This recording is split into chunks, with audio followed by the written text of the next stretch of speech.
Good morning ছাত্রছাত্রীরা। আশা করছি তোমরা ভালো আছো এবং আমার আগের ভিডিওগুলো দেখেছো। আজকে আমি তোমাদের সেন্টেন্স সম্পর্কে বলবো।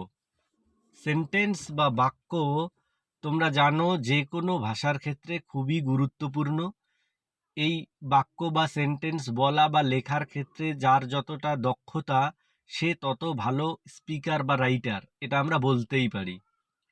আমরা আজকের এই ভিডিওতে শিখব সেন্টেন্স কাকে বলে, সেন্টেন্স কত প্রকার, কি কি, এবং এই বাক্য বা সেন্টেন্সগুলির গঠন কীরকম, এসব নিয়েই আজকে আলোচনা করব।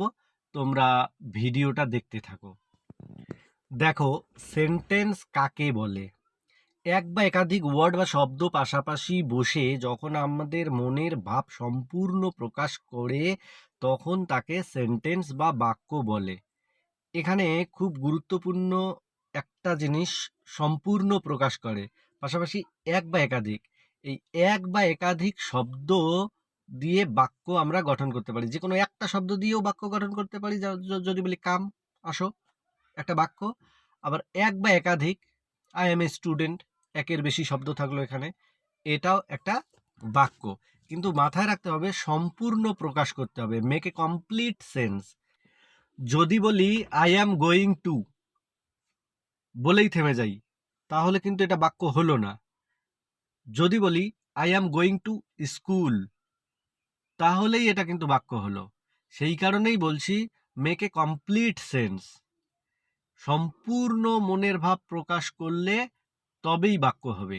যাই হোক, এই বাক্যগুলি আবার অ্যাফার্মেটিভ আর নেগেটিভ হয়, হ্যাঁ বোধক না বোধক।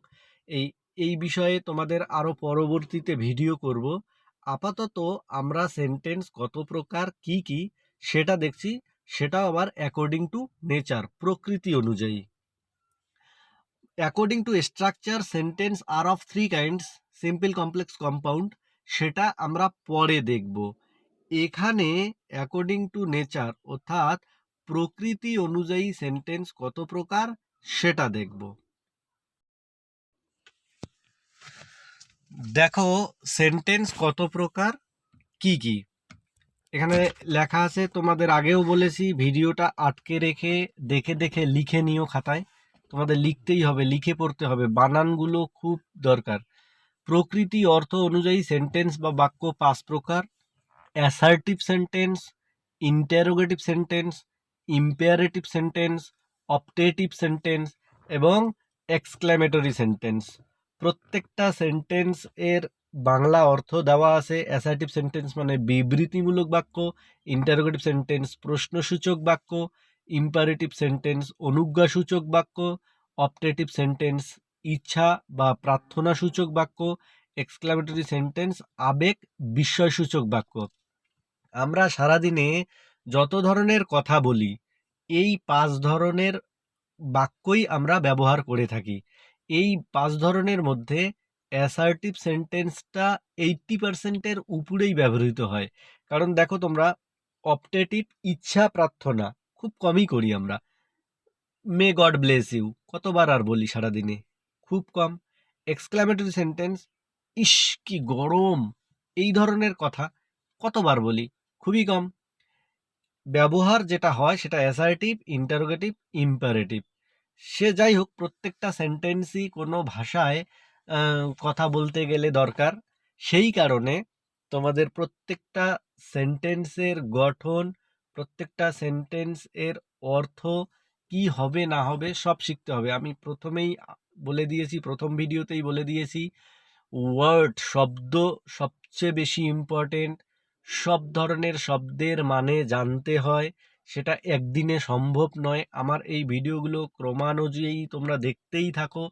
পাশাপাশি তোমাদের প্রত্যেকের কাছেই বই আছে, বই থেকে প্রত্যেক দিন কিছু না কিছু শব্দ মুখস্থ করো, শব্দের মানে বানান শেখো, দেখবে আস্তে আস্তে ইংরেজিটা সহজ মনে হচ্ছে।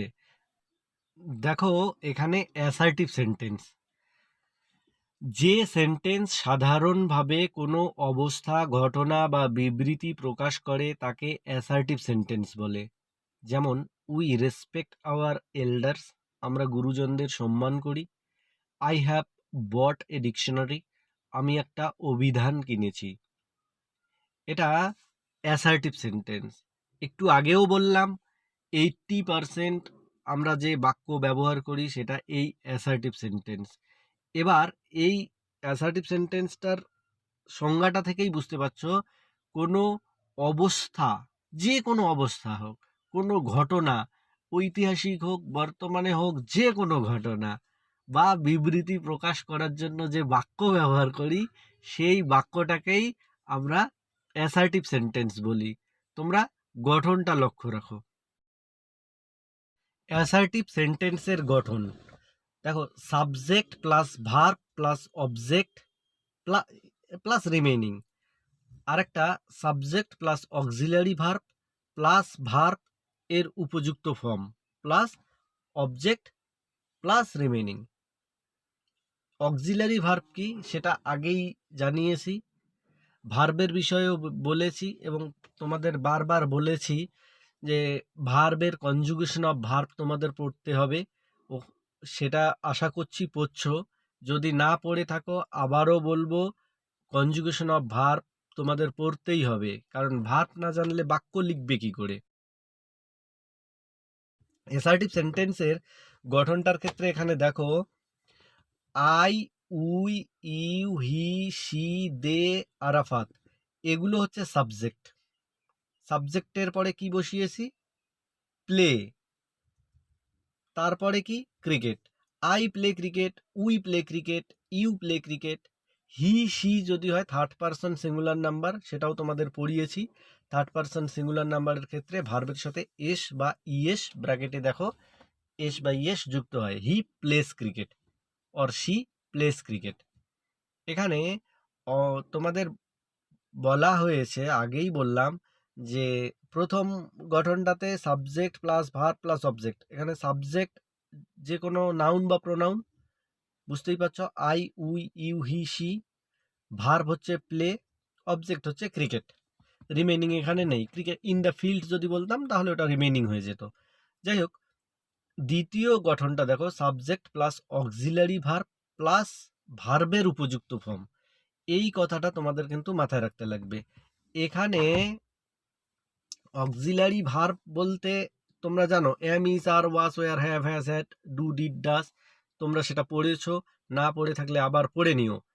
এই ধরনেরই সাবজেক্ট, প্রত্যেকটা সাবজেক্টের পরে কোন ধরনের অক্সিলারি ভার্ব বসবে সেটাও আমি তোমাদের বলেছি, সেটাও নিশ্চয়ই পড়েছো। এইবার অক্সিলারি ভার্বের পরে উপযুক্ত ফর্ম কি হয় সেটা আমি বলছি। কোন অক্সিলারি ভার্বের পর ভার্বের কোন ফর্ম বসে দেখো, am, is, are, was, were, shall be, will be, have been, has been, had been, এগুলো থাকলে ভার্বের সাথে আইএনজি যুক্ত হবে। ভিডিও পজ করে দেখে নাও। যেমন I am playing cricket, we are going to school, he is reading a poem, she was watching a movie, they were eating, etcetera. প্রত্যেকটাতেই প্রত্যেকটা auxiliary verb am, are, is, was, were প্রত্যেকটার সাথে দেখো ভার্বের সাথে আইএনজি যুক্ত হয়েছে। Playing, going, reading, watching, eating, etcetera. অর্থাৎ auxiliary verb am, is, are, was, were থাকলে ভার্বের সাথে আইএনজি যুক্ত হয়। Auxiliary verb have, has, had থাকলে ভার্বের থার্ড ফর্ম বসে। এটাও খুব ইম্পর্ট্যান্ট, তোমরা দেখে নাও। উদাহরণ হিসাবে I have written a letter, he has done the work, they had won the match, etcetera. এখানে প্রত্যেকটা দেখো হ্যাভ, হ্যাজ, হ্যাড আছে, ভার্বের থার্ড ফর্ম হয়েছে। রাইটের সাথে রিটেন, ডু এর সাথে ডান, উইন এর সাথে ওন। এই ক্ষেত্রে তোমাদের কনজুগেশন অফ ভার্বের থার্ড ফর্মটা শিখতেই হবে। যাই হোক, আজকে আমরা সেন্টেন্স কত প্রকার কি কি সেটা শিখলাম। আবারও বলছি, according to nature sentences are of 5 kinds: assertive, interrogative, imperative, optative, exclamatory. এই সেন্টেন্সগুলি তোমরা ভালোভাবে পড়ে নাও, পড়ে নিয়ে মাথায় রাখো আর গঠন উদাহরণ দেখো, সব ঠিক হয়ে যাবে। এবার ইন্টারোগেটিভ সেন্টেন্স কাকে বলে? যে বাক্য ব্যবহার করে আমরা কোনো কিছু জানতে চাই তাকেই প্রশ্নবোধক বাক্য বা ইন্টারোগেটিভ সেন্টেন্স বলে। এই সংজ্ঞাটার মধ্যেই দেখতে পাচ্ছ, কোনো কিছু জানতে চাই। আমরা প্রত্যেক দিনই কত কিছু জানতে চাই। কিরে, কোথায় যাচ্ছিস, ভাত খেয়েছিস কিনা, তুই কি এদিকে আসবি, বন্ধুদের এরকম বলি। এই যে যা কিছু জানতে চাচ্ছি, এই জানতে চাওয়ার যে বাক্যগুলো, সেগুলোই ইন্টারোগেটিভ সেন্টেন্স। এগুলোর গঠন কিরকম হয় সেটা দেখলেই বুঝতে পারবে। প্রথমে দেখো কোশ্চেন কত প্রকার। কোশ্চেন, ইয়েস নো কোশ্চেন, এখানে ব্লিঙ্কিং করছে, 3 ধরনের কোশ্চেন, 3 ধরনের। একটা ইয়েস নো কোশ্চেন, একটা WH কোশ্চেন, একটা চয়েস কোশ্চেন। কত ধরনের? 3 ধরনের। Yes no question, WH question, choice question. Yes no কোশ্চেনের উত্তর হ্যাঁ বা না দিয়েই হয়ে যায়।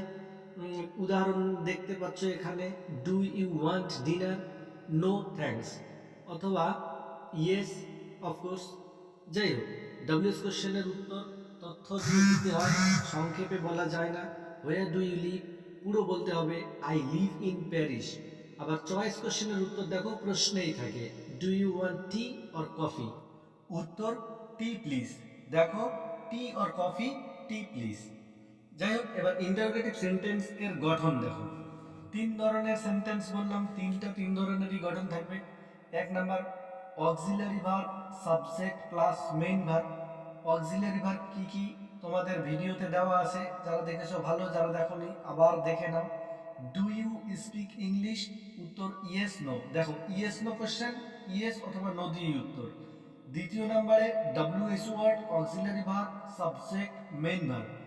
এখানে একটা জিনিস দেখো, auxiliary verb subject main verb তো দেওয়াই আছে আগেরটার মতো, শুধু সামনে WH ওয়ার্ড বসলো। WH ওয়ার্ড কি কি সেটা তোমরা মুখস্থ করে নাও, আমি দিয়ে দিচ্ছি। এখানে when do you go to school, where are you going, সবগুলোর উত্তর দেখো ব্যাখ্যামূলক হবে। where do you go to school, I go to school at 10 a.m. where are you going, I am going to Kolkata. Tense শেখার সময় তোমরা auxiliary ভার্বের ব্যবহারগুলো শিখতেই পারবে, সেটা নিয়ে কোনো চিন্তা করো না। আপাতত শুধু গঠনগুলো মাথায় রাখো, গঠনগুলো ঠিকঠাক মাথায় রাখলেই হয়ে যাবে। 3 নাম্বারটা দেখো, চয়েস কোশ্চেন। চয়েস কোশ্চেনের ক্ষেত্রে অক্সিলারি ভার্ব বা WH ওয়ার্ড দুটো ব্যবহার করেই প্রশ্ন করা হয়, কোনো অসুবিধা নাই। এখানে প্রশ্নের ভিতরে অর দিয়ে উত্তরটা দেওয়া থাকে, সেই উত্তরটা দেখে তোমাদের উত্তরটা করতে হয়। যাই হোক, ইন্টারোগেটিভ সেন্টেন্স সম্পর্কে তোমরা জানলে। এবার দেখো ইম্পারেটিভ সেন্টেন্স। দেখো, ইম্পারেটিভ সেন্টেন্স কাকে বলে? যে বাক্য দিয়ে সেকেন্ড পারসন ইউকে আদেশ অনুরোধ করা হয় বা উপদেশ দেওয়া হয়, সেই বাক্যকেই অনুজ্ঞাসূচক বাক্য বা ইম্পারেটিভ সেন্টেন্স বলে। এই যে বাক্যটার মধ্যে তোমরা দেখতেই পাচ্ছ, ইউকে সবসময় আমরা কোনো কিছু আদেশ উপদেশ অনুরোধ কাকে করি? সামনে যে থাকে সেকেন্ড পারসন, অর্থাৎ ইউকে, সেকেন্ড পারসন তো একটাই, ইউ। ইউ মানেই তুমি, ইউ মানেই তোমরা। তুমি এটা করো, তুমি ওটা করো, তুমি এটা করো, তুমি এখানে যাও, এই অনুজ্ঞা করি, আদেশ করি, উপদেশ দিই। কিন্তু খুব ভালোভাবে মাথায় রাখতে হবে যে এখানে কিন্তু ইউ সবসময়ই উজ্জ্ব থাকে।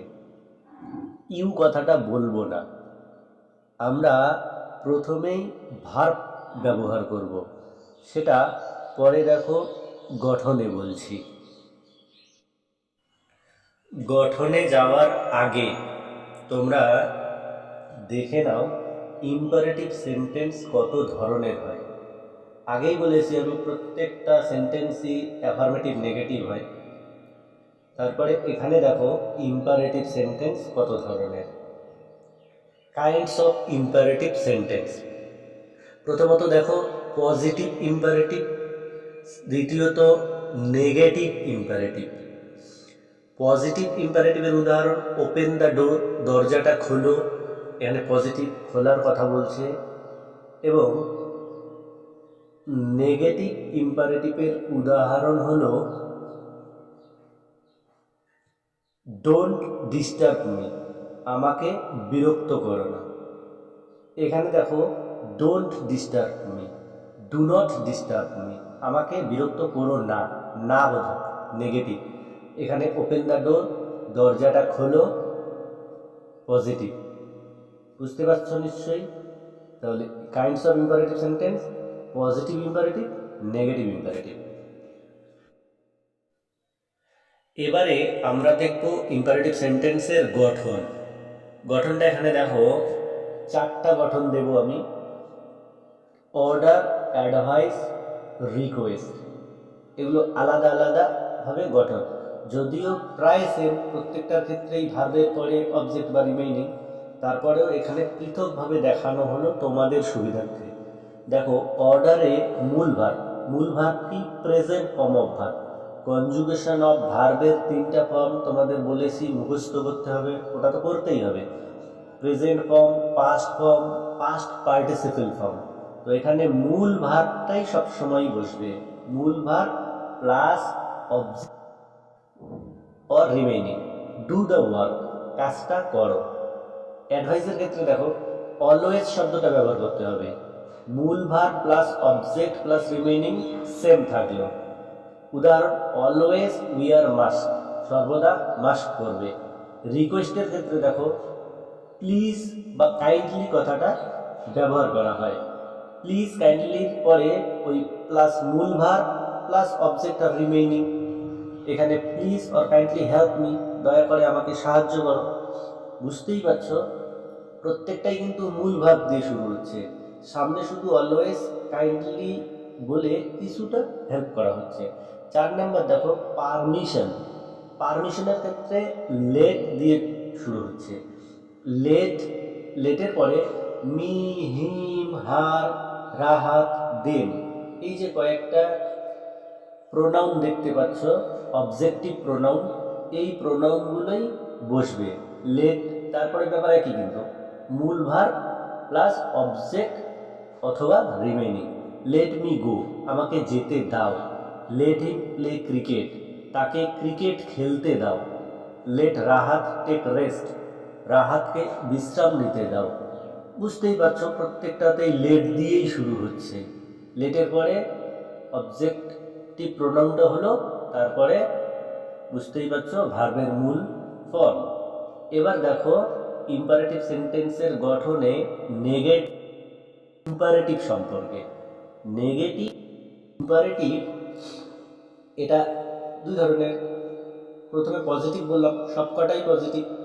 এবার শুধু নেগেটিভ করার সময় প্রথমে ডু নট শব্দটা ব্যবহৃত হচ্ছে।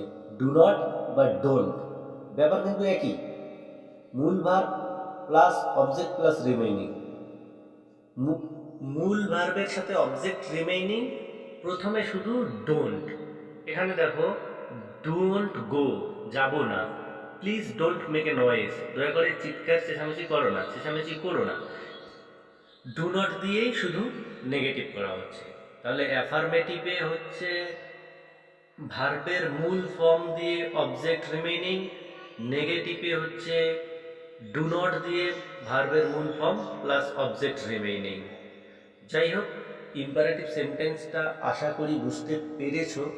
যদি বুঝতে না পারো বারবার দেখো, অবশ্যই বুঝতে পারবে এবং খাতায় লিখে পড়বে। আগেও বলেছি, এখনও বলছি, খাতায় লিখে পড়ো, ঠিক হয়ে যাবে, অবশ্যই হয়ে যাবে এবং ইংরেজিটাও শিখতে পারবে। এবার দেখো অপটেটিভ সেন্টেন্স। দেখো অপটেটিভ সেন্টেন্স কাকে বলে। যে বাক্য দিয়ে আমরা ডিজায়ার, ইচ্ছে, উইশ, আশা আকাঙ্ক্ষা, প্রে, প্রার্থনা, কার্স, অভিশাপ প্রভৃতি প্রকাশ করি তাকে অপটেটিভ সেন্টেন্স বলে। সংজ্ঞাটা বারবার পড়ো, বুঝতেই পারবে। আমরা প্রার্থনা করি, প্রত্যেকটা ডিজায়ার বলো, উইশ, প্রে, যাই বলো না কেন, প্রত্যেকটারই মানে প্রার্থনা করা, আশা করা, আকাঙ্ক্ষা করা, কোনো কিছু চাওয়া কারোর জন্যে। সংজ্ঞাটাকেই বুঝতে পারছো। এবার দেখো তোমরা স্ট্রাকচার অফ অপটেটিভ সেন্টেন্স, অর্থাৎ গঠন। গঠন দেখো 3 ধরনের লিখলাম। একটা শুরু হলো মে দিয়ে, একটা লং দিয়ে, একটা উইশ দিয়ে। মেয়ের পরে সাবজেক্ট, তারপরে হচ্ছে মূল ভার্ব, তারপর রিমেইনিং। লং এর পরেই মূল ভার্ব, সাবজেক্ট এখানে নেই। লং যে মূল ভার্বটা সেটা সাধারণত লিভ, তারপর সাবজেক্ট, তারপর রিমেইনিং। উইশের ক্ষেত্রেও noun pronoun you plus remaining. উইশের ক্ষেত্রেও কিন্তু ইউই হয় বেশিরভাগ ক্ষেত্রে। উইশ ইউ, লং লিভ, তারপর হচ্ছে মে ইউ। এই ধরনের গঠন ব্যবহার করেই প্রার্থনাসূচক বাক্য হয়। উদাহরণ দেখলেই বুঝতে পারবে। গঠন অনুযায়ী আমি তোমাদের উদাহরণ দিয়ে দিচ্ছি। প্রথমটা, 1 নাম্বারটা, may plus subject plus verb plus remaining বলেছি। সাবজেক্টের মধ্যে নাউন প্রোনাউন। উদাহরণ দেখো, may you live a happy life, may he get the job, may God bless you, may my father buy a car. প্রত্যেকটাতেই মে রয়েছে দেখো। তারপরে subject রয়েছে you, he, God, my father, এ সমস্ত। তারপরে দেখো মূল ভার্ব, লিভ আছে একটা, গেট আছে একটা, ব্লেস আছে একটা, বাই আছে। তাহলে প্রত্যেক ক্ষেত্রেই কি হচ্ছে, মেয়ের পরে একটা সাবজেক্ট হচ্ছে, যে কোনো সাবজেক্ট, তারপরে ভার্বের মূল ফর্ম হচ্ছে, তারপর তো রিমেইনিং বা অবজেক্ট, সেখানে যাই থাকে না কেন সেটা থাকবে। May you live a happy life, তুমি একটা সুখী জীবনযাপন করো। May he get the job, সে জবটা পাক। মে গড ব্লেস ইউ, ঈশ্বর তোমার মঙ্গল করুক, ইত্যাদি। এবার 2 নম্বর গঠনটা দেখো, long plus verb plus subject plus remaining. এখানে দেখো উদাহরণগুলোতে, long live my parents, long live my teacher Kalam, long live my grandfather, long live Netaji. প্রত্যেকটাতে দেখো লং এর ক্ষেত্রে ভার্ব লিভটাই ব্যবহার হয়েছে। অতএব খুব সহজ, লং লিভ মাই প্যারেন্টস, বাবা মা দীর্ঘজীবী হোক, অনেক দিন বাঁচুক, এরকমই মিনিং। 3 নম্বরটা দেখো, উইশ এ, উইশের পরে wish plus subject plus others. Wish you all the best, wish you a good result, wish you happy birthday, wish you a happy conjugal life. প্রত্যেকটার ক্ষেত্রে দেখো উইশ তো রয়েছে, উইশের পরে ইউ রয়েছে সাবজেক্ট হিসাবে, তারপরে আদার্স, এখানে ভার্ব নেই, বুঝতেই পারছো। তাহলে এটাও খুবই সহজ, একটু প্র্যাকটিস করলেই হবে। এবার দেখো এক্সক্লামেটরি সেন্টেন্স। দেখো তাহলে এক্সক্লামেটরি সেন্টেন্স। এক্সক্লামেটরি সেন্টেন্স কাকে বলে? যে বাক্য ব্যবহার করে আমরা আমাদের আবেগ প্রকাশ করি, অর্থাৎ আনন্দ, দুঃখ, বিস্ময়, বিরক্ত, রাগ, উত্তেজনা ইত্যাদি প্রকাশ করি, সেই বাক্যকেই আবেগসূচক বাক্য বলে বা এক্সক্লামেটরি সেন্টেন্স বলে। এখানে ভিডিওটা পজ করে লিখে নাও। প্রত্যেকটা বাংলা শব্দের পাশে ইংরাজি শব্দ আছে, সেটাও বানানটা মুখস্থ করবে। এটা বারবার পড়ো, নিজেরাই বুঝতে পারবে। আবেগ, আনন্দ, হঠাৎ কোনো দুঃখ, যন্ত্রণা আমরা যে বাক্য দিয়ে প্রকাশ করি, সেই বাক্যকেই এক্সক্লামেটরি সেন্টেন্স বলে। গঠন দেখো, গঠন দেখলেই বুঝতে পারবে এক্সক্লামেটরি সেন্টেন্সের গঠন। এখানে 3টা গঠন দেওয়া হলো। প্রথমটা হচ্ছে exclamatory word plus subject plus verb plus ও আর মানে অবজেক্ট অর রিমেইনিং প্লাস শেষে এই এক্সক্লামেশন মার্কটা, এটা কিন্তু ইম্পর্টেন্ট, এটা দিতেই হবে প্রত্যেকটার ক্ষেত্রে। 2 নম্বরটা what plus object noun phrase plus pronoun plus verb plus exclamation mark. 3 নম্বরটা how plus adjective plus pronoun plus verb. তোমরা লিখে নিয়ে পড়ো, উদাহরণের সময় মিলিয়ে নেবে, ঠিক বুঝতে পারবে। তবে একটা কথা মাথায় রাখবে, এক্সক্লামেটরি সেন্টেন্সের গঠন exclamatory word plus assertive sentence. দেখো প্রত্যেকটার ক্ষেত্রে সাবজেক্ট ভার্ব অবজেক্ট থাকে, এটাই বুঝতে হবে তোমাদের। এবার তোমরা এটা সুন্দর করে লিখে নাও, লিখে নিয়ে পড়তে থাকো, এটা মাথায় রাখতে হবে ভালো করে। এবার উদাহরণগুলো যখন দেব, সেটার সাথে মিলিয়ে নিলে নিজেরাই বুঝতে পারবে কি করে হচ্ছে। দেখো উদাহরণ, প্রথম উদাহরণটা দেখো, exclamatory word plus subject plus verb plus object. Exclamatory word plus assertive sentence বললেও হয়। দেখো, hurray I have bought a mobile phone. I have bought a mobile phone assertive sentence তোমরা জানো, হুররে শব্দটা ব্যবহার করেছি। কি আনন্দ, আমি একটা মোবাইল ফোন কিনেছি। Alas he is no more, হাই সে আর নেই। Fie you are a liar, ছি তুমি মিথ্যুক। প্রত্যেক ক্ষেত্রে দেখো exclamatory word hurrah, alas, fie এবং অ্যাসার্টিভ সেন্টেন্স। প্রথমটা I have bought a mobile phone, দ্বিতীয়টা হি ইজ নো মোর, তৃতীয়টা ইউ আর এ লায়ার। 2 নম্বর উদাহরণটা দেখো, হোয়াট দিয়ে object, noun phrase, pronoun, verb এবং এক্সক্লামেটরি ওয়ার্ড। প্রত্যেকটার ক্ষেত্রে দেখো what a beautiful smile you have, what a lovely dog, what a fantastic movie, Bangla মানে দেওয়াই আছে। হোয়াট আ বিউটিফুল স্মাইল, কি কি দিয়ে প্রশ্ন করলে যে উত্তর পাই সেটা অবজেক্ট, আগেও বলেছি।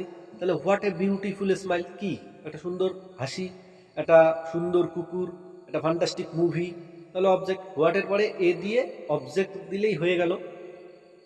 পরে ভার্ব দেওয়া যায়, নাও দেওয়া যায়। তৃতীয় উদাহরণটা দেখো, how plus adjective plus pronoun plus verb plus exclamatory word. এখানেও দেখো হাউ এর পরেই fast beautiful happy, how fast, how beautiful, how happy. তারপর হচ্ছে প্রোনাউন হচ্ছে ইউ, উই, যে কোনো প্রোনাউন। তারপরে হচ্ছে ভার্ব দেখো রান, আর। এখানে how fast you are ran, কত দ্রুত দৌড়েছিলে। হাউ বিউটিফুল ইউ আর, তুমি কত সুন্দর। How happy we are here, আমরা এখানে কত সুখী। এক্সক্লামেটরি, বোঝাই যাচ্ছে যে আবেগ প্রকাশ করছি। এক্সক্লামেটরি সেন্টেন্স ব্যবহারে খুব কমই আছে। অ্যাসার্টিভ, ইন্টারোগেটিভ, ইম্পারেটিভটা তোমরা খুব বেশি করে পড়ো, ঠিক হয়ে যাবে। যাই হোক, যদি কোনো প্রশ্ন থাকে কমেন্ট বক্সে জানাও, আমি আরও ভালোভাবে বুঝিয়ে দেওয়ার চেষ্টা করব। আর সাবস্ক্রাইব করো,